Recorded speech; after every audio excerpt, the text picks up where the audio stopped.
Assalamualaikum warahmatullahi wabarakatuh.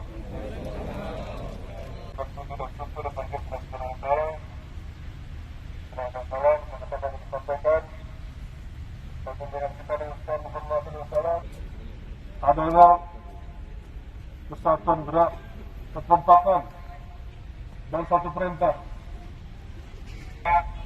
adalah untuk memberikan kenyamanan kepada masyarakat dan adik-adik kami yang tergabung di dalam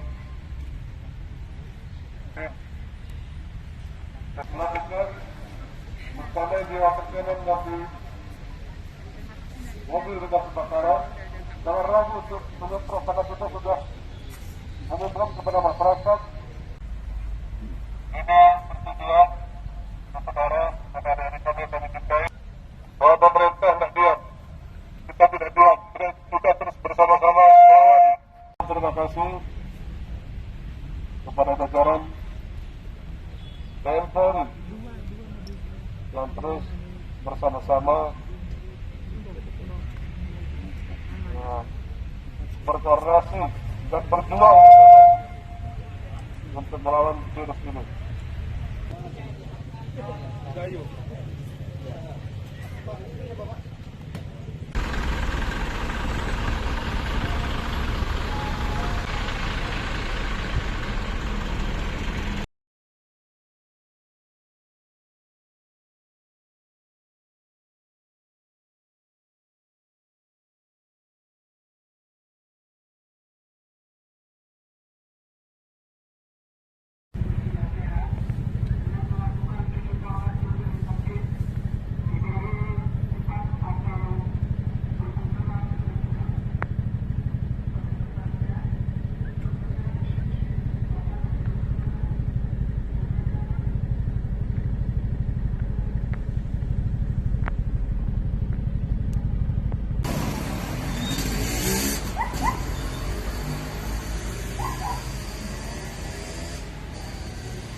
Kelancaran penyemprotan diinspektan yang dilaksanakan oleh gugus tugas corona Kabupaten Aceh Tengah.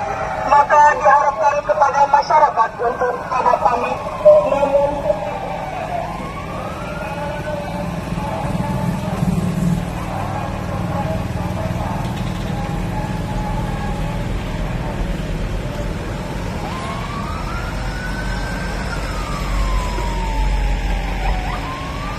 juga kepada